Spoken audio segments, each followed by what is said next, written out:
Hello, Morris. Look at the sky over Magic Mountain. It's gone all dark. Cool. The sky lit up all bright for a moment. That's lightning, Morris. That's what happens before it rains. What's that? Thunder. It means the rain's going to start any minute now. I hear thunder. I hear thunder, I hear thunder. Oh, don't you, oh, don't you. Pitter-patter raindrops, pitter-patter raindrops. I'm wet through, I'm wet through. Ah, look, Doris, the rain stopped already. Oh, yes, it was just a shower. Look at the sky now. I see blue skies, I see blue skies. I see blue skies, I see blue skies. Way up the sunshine, way up the sunshine. Hurry up the sunshine, hurry up the sunshine. I'll soon dry, I'll soon dry. Hooray! The sun's out. Let's go and play. Morris! Doris! Oh, hello, you two. Isn't the sun lovely today? But Jane, you're wet through. Jane's wet through. Jane's It's wet... not funny, Morris. Oh, that's all right, Doris. When I went out, I forgot to take my umbrella, as usual. Oh. And then it poured with rain, and I got soaked. Oh, poor you. Why don't you come and play with me and Morris? Morris? Oh, where's that naughty little hamster gone? Jane, do you remember the last time Morris disappeared? Oh dear. No, I've forgotten, as usual. Well, this story should remind you. Listen.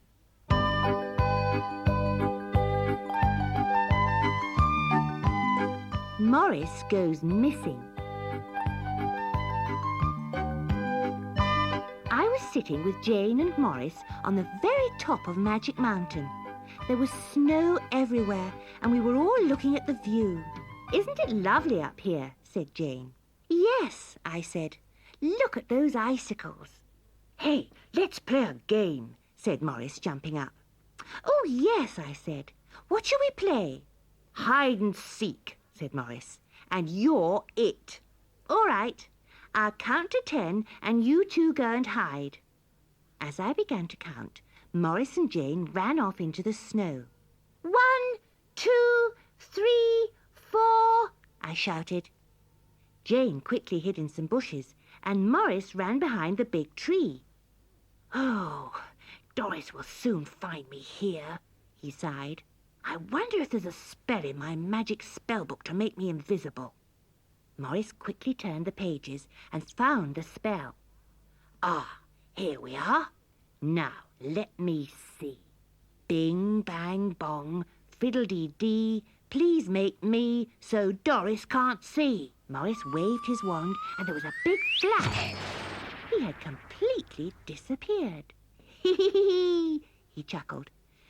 "Doris'll never find me now." 8, 9, 10, I counted. "Here I come, ready or not." Quickly I began to look for Morris and Jane. I looked behind the big tree and couldn't find them. I looked behind the wall and by the snowman, but there was still no sign of Morris or Jane. Then I heard someone giggling behind the bushes. I slowly sneaked round and found Jane huddled up in a ball. "Ah, I've caught you," I said happily. "Oh dear," said Jane, standing up. "Oh, come on, let's find Morris." Jane and I looked for Morris everywhere. "I wonder where that naughty hamster can be," said Jane, scratching her head. We both sat down beside the big tree for a rest. Then I saw Morris's book of spells. "Look at this spell," I said to Jane. "Morris has made himself invisible so we can't find him." "Let's play a trick on him," said Jane. "How?" "If we use another spell from Morris's book, we can make him appear and pretend not to see him." "Oh, That's a brilliant idea, I said. Let's say the spell together. Bing, bang, bong, fiddle-dee-dee, Morris should be where we can see. There was a flash, and Morris appeared right beside us. Hee! He laughed. You can't catch me. He thought he was still invisible. I wonder where Morris is, I said. I can hear him, but I can't see him. I don't know, said Jane. I suppose we'll have to go home and eat all those lovely cakes by ourselves. Cakes? What cakes? Said Morris. Oh dear, I said. If Morris isn't here, he won't be able to have any cakes. Suddenly, greedy Morris didn't want to be invisible any more. I'm here, he shouted. I know, I said. We can see you, really. We found your disappearing spell and changed you back, you naughty hamster. Because you cheated, you can be it now, said Jane. Let's play tag, and no spells this time, Morris. All right, said Morris. I promise. And he chased me and Jane through the snow all the way down Magic Mountain.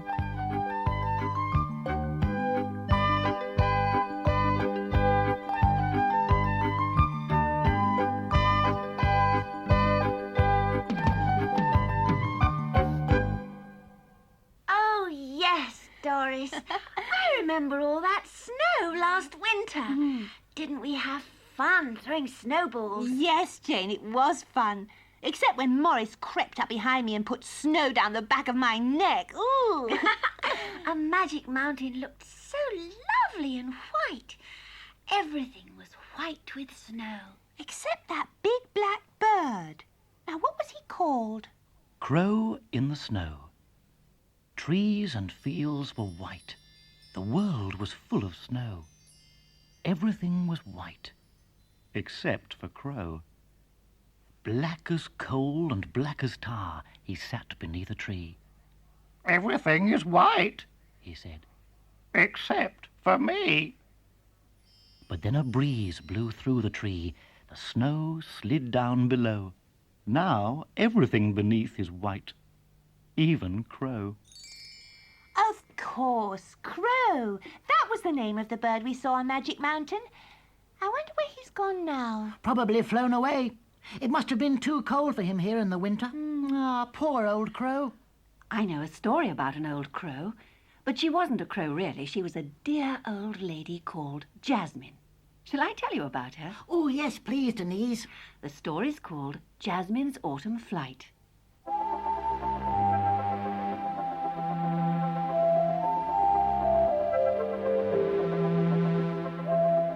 Jasmin was a very strange lady.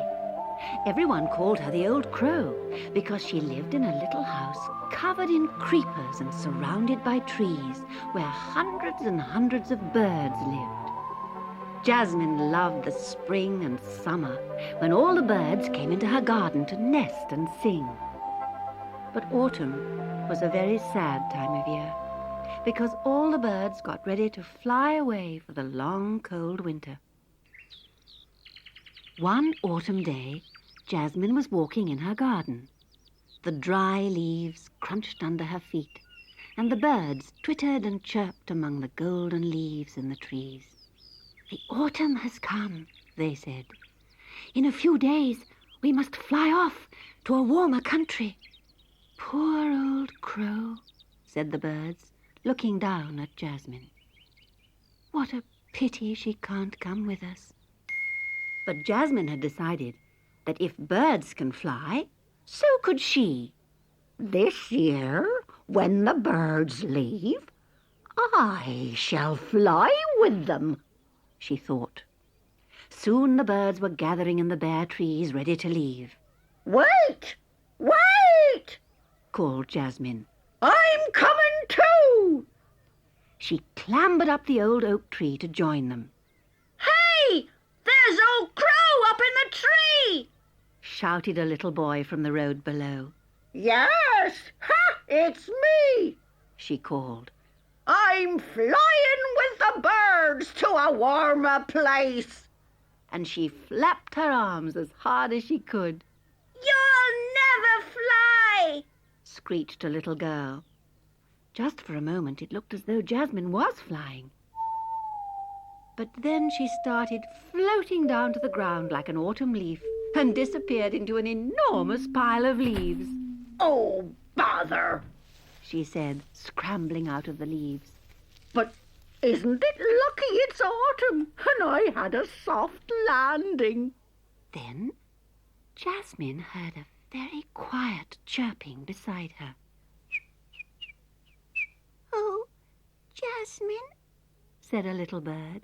I'm so glad you're back. My wing is broken and I couldn't fly off with the other birds. So Jasmin nursed the little bird all through the winter until the spring, when the birds returned to nest and sing in her trees. And Jasmin never tried to fly again.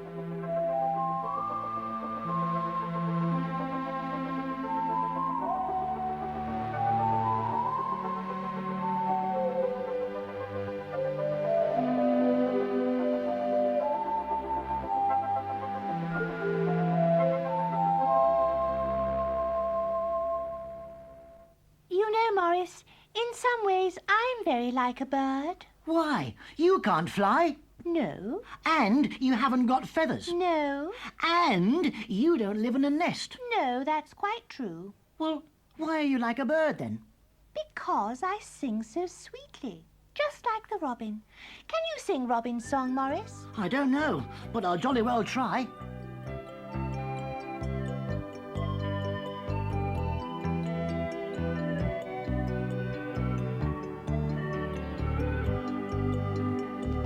Robin sang so sweetly when the days were bright. Thanks, thanks for summer, he sang with all his might. Robin sang so sweetly in the autumn days. There are fruits for everyone, let us all give praise. In the cold and wintry weather, still you hear his song. Somebody must sing, said Robin, or winter will seem long. When spring came back again, he sang, I told you so. Keep on singing through the winter, it will always go. When spring came back again, he sang, I told you so. Keep on singing through the winter, it will always go.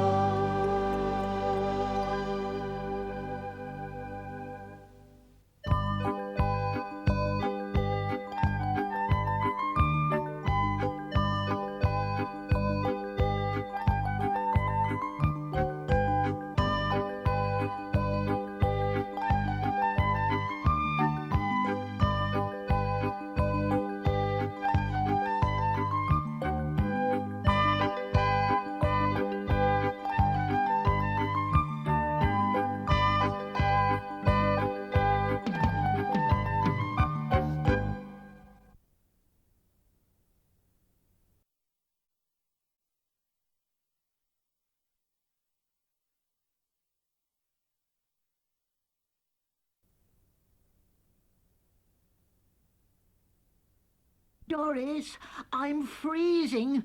What do you think we should do? I know. Morris, if you're cold, don't talk, sing. Sing what? How about Here We Go Round the Mulberry Bush? Oh, yes. Ready? Here we go round the mulberry bush, the mulberry bush, the mulberry bush. Here we go round the mulberry bush on a cold and frosty morning. This is the way we wash our clothes, wash our clothes, wash our clothes. This is the way we wash our clothes on a cold and frosty morning. This is the way we sweep the house, sweep the house, sweep the house. This is the way we sweep the house on a cold and frosty morning.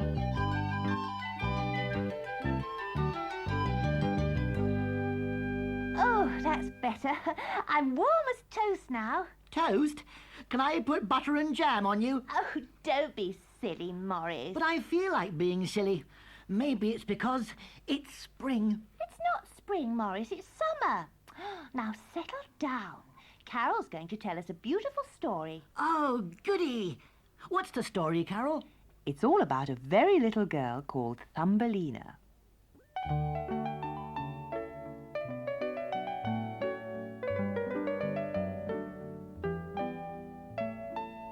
There was once a woman who longed to have a child of her own. So one day she visited a wise old woman. "Take this grain of corn," said the old woman, "plant it in your garden and see what happens." The woman planted the grain of corn, and very soon a golden flower bud grew. It was so lovely that the woman kissed it. At once the petals opened, and inside was a little girl, no bigger than your thumb. The woman was overjoyed. "I shall call you Thumbelina," she said. She made a bed for the little girl in a nutshell, and gave her flower petals as blankets. And for almost a year the two lived very happily together. Then one night, while Thumbelina was asleep in her nutshell bed, an ugly toad hopped into her bedroom. "What a pretty little girl," she croaked. "She would make a beautiful wife for my son." And she lifted up the nutshell and hopped back with it to the river bank. She placed the nutshell on a lily pad right in the middle of the river so that Thumbelina could not escape.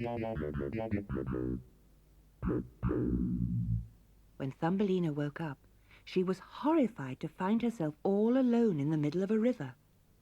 The two ugly toads were staring at her. "This is my son whom you will marry," said the mother toad. "We are making a house in the mud for you to live in." And they swam away, croaking. Thumbelina burst into tears. She didn't want to marry an ugly toad and live in a house of mud.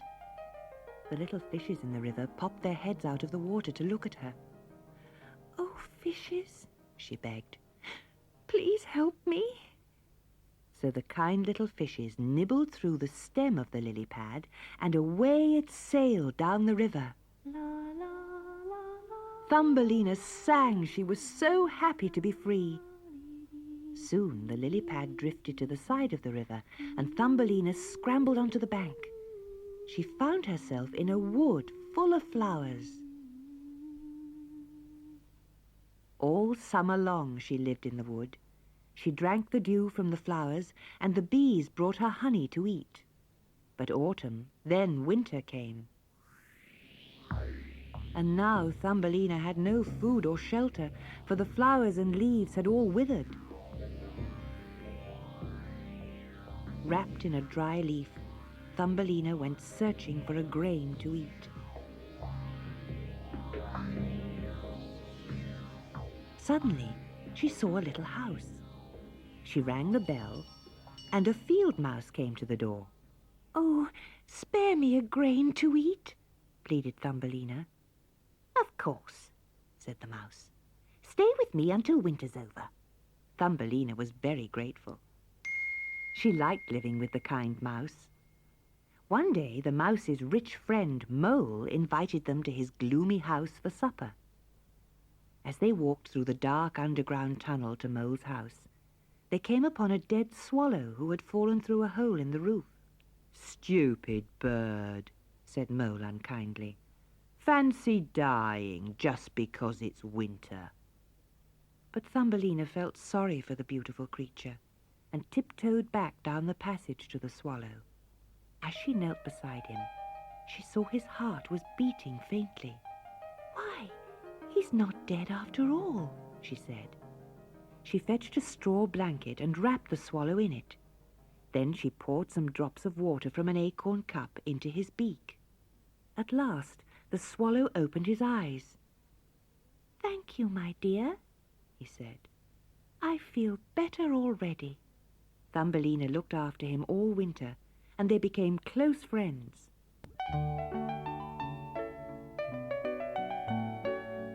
One day, when it was nearly spring, the field mouse said to Thumbelina, "I have some good news for you, my child.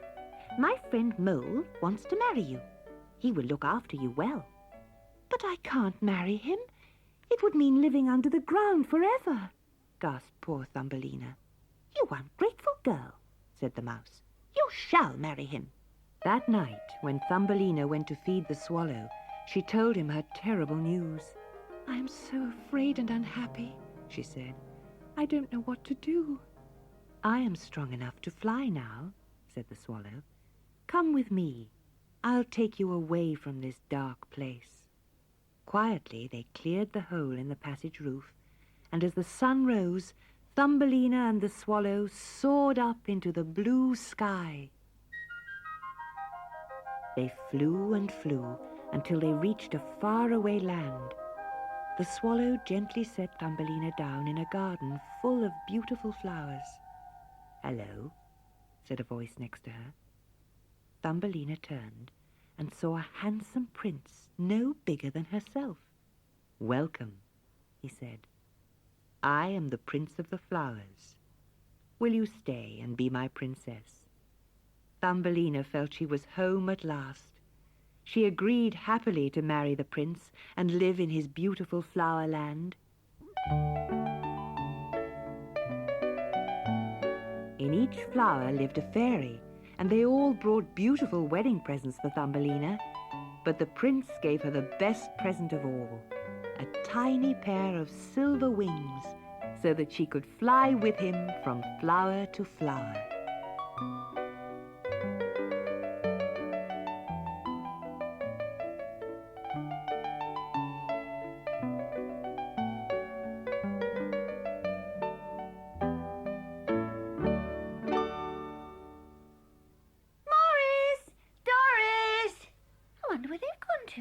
I wanted to show them I found my umbrella at last.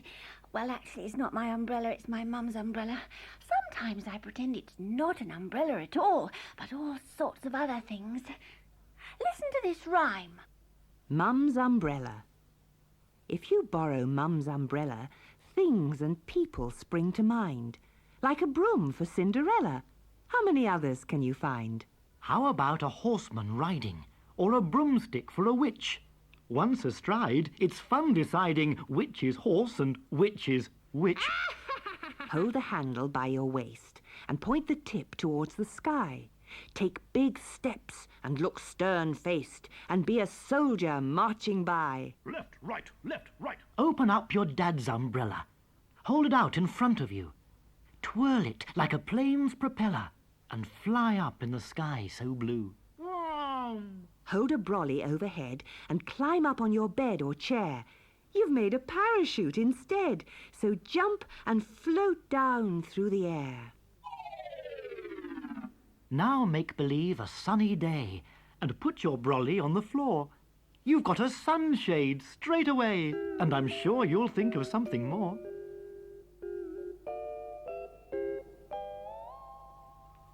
Vroom, vroom! Look out, Doris! I'm an aeroplane. Hey, Morris, that's my umbrella. Morris, give Jane her umbrella back at once. She loses it quite often enough without you taking it away. Sorry, Jane. Here you are. Thanks, Morris. Look! There's a cloud in the sky. Do you think it's going to rain? That depends if it's a rain cloud or not.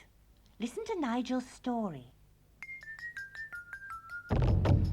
Quiet Mouse and Thunderclap. Quiet Mouse was tiptoeing silently out of her den when she heard a deep rumbling sound. It rolled like a drum, louder and louder. It rattled and clattered until Quiet Mouse was so frightened she hid under a log. Soon the rumbling stopped, and all was quiet again. Peering over the log, Quiet Mouse saw a large grey cloud moving across the sky.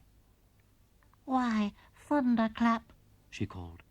I should have known it was you making that terrible noise.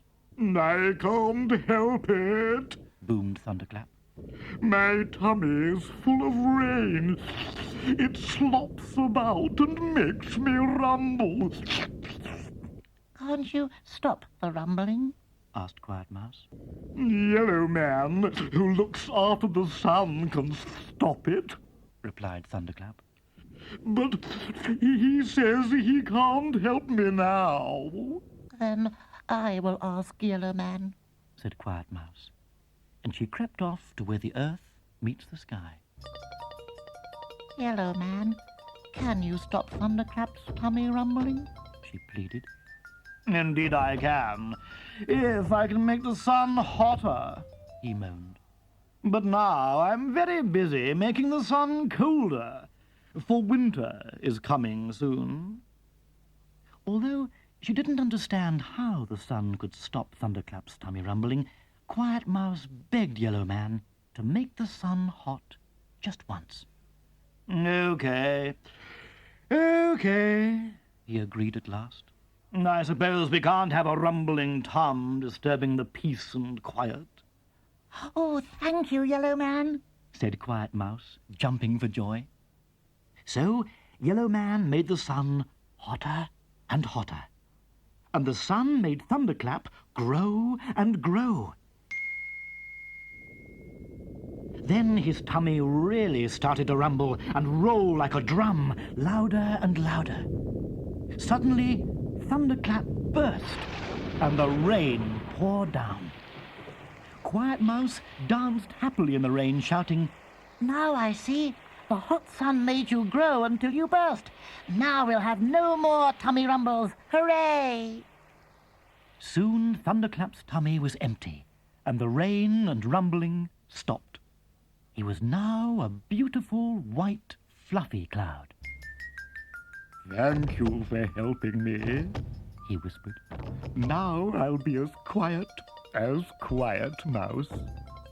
And do you know, he was.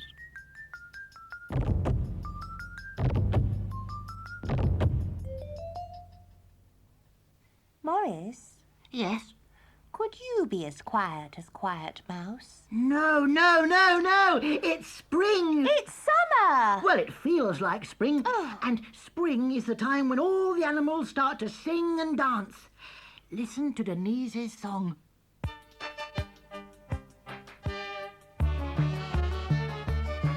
When the sun comes out in the farmyard, all the animals start to sing. In the heat of the day, in the animally way, they say hello to spring. The sheep go bah, the horses neigh, the pigs go and the donkeys bray, the chickens go quack and the cows go moo, the sparrows say tweet and